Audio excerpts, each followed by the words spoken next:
ઉપલેટાના ખીજડા શેરી ભોળાનાથ મહાદેવ મંદિર ખાતે વિશ્વ શાંતિ યજ્ઞ કરવામાં આવ્યો। ગુજરાત સહિત પૂરા ભારતભરમાં હાલ ગણેશ ઉત્સવ ખૂબ ધામધૂમથી મનાવવામાં આવે છે। ગણેશ સ્થાપનાથી લઈ ગણેશ વિસર્જન સુધી વિવિધ જગ્યાઓ પર અલગ અલગ કાર્યક્રમો રાખવામાં આવે છે। આવા પવિત્ર તહેવારો પર દરેક મંદિરે અલગ અલગ પૂજા અર્ચના, ભક્તિ ભજન જેવા વિવિધ કાર્યક્રમો યોજવામાં આવે છે। ત્યારે રાજકોટ જિલ્લાના ઉપલેટા ખીજડા શેરીમાં આવેલ ભગવાન ભોળાનાથ મહાદેવ મંદિર ખાતે પણ એક સુંદર આયોજન કરી વિશ્વ શાંતિ યજ્ઞ યોજાયો હતો। આ મંદિર ખાતે કોઠિયા પધરામણી વિધિ હોય છે, જે વિધિને લઈ વિવિધ કાર્યક્રમો સાથે વિશ્વ શાંતિ યજ્ઞ પણ યોજવામાં આવે છે, જેમાં ઉપલેટા શહેરના અસંખ્ય શ્રદ્ધાળુઓ મંદિરના દર્શને આવે છે અને કોઠિયા પધરામણી વિધિમાં ભાગ લે છે।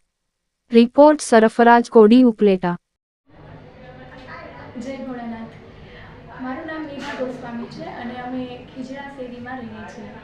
અહીંયા અમારે ખીજડા શેરીમાં ભોળાનાથ મહાદેવનું મંદિર છે કે જ્યાં સર્વે ભક્તજનો સાથે મળીને મહાદેવનું પૂજન અર્ચના કરતા હોય છે।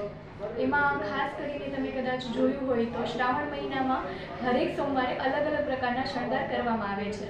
તો અત્યારે અમારે જે કોઠીઓ એની જે એક વિધિ હોય છે કે એમને પધરાવતા પહેલાં એક વિશ્વ શાંતિ યજ્ઞ કરવામાં આવે છે। તો તેનું આયોજન અમારી ગલીના લોકો દ્વારા કરવામાં આવ્યું છે, જેમાં ખાસ કરીને રાજુભાઈ, તેમનો પરિવાર તથા અન્ય લોકો એ ખૂબ જ મહેનત કરી છે। આના માટે તમે કોઈ પણ પ્રકારનું એક મનમાં સ્વાર્થની ભાવના રાખ્યા વગર એ લોકોએ મહાદેવની પૂજા અર્ચના કરીને આ યજ્ઞને સમૃદ્ધ બનાવવા માટે ઘણા દિવસોથી કામમાં લાગેલા છે અને ગલીના લોકોએ પણ આ બાબતને ખૂબ જ શું કહેવાય કે પ્રોત્સાહિત કરી છે। તો આ માટે હરેક ભક્તજનો ખૂબ લાગણીથી અહીંયા આવ્યા, સવારથી યજ્ઞમાં સાથે જોડાયા।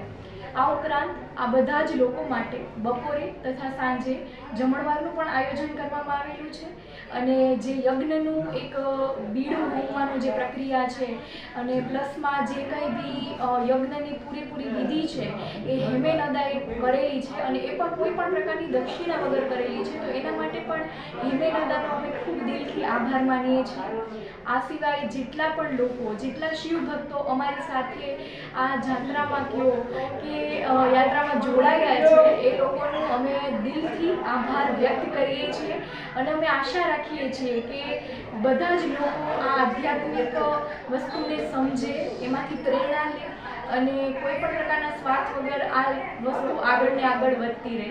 જય ભોળાનાથ।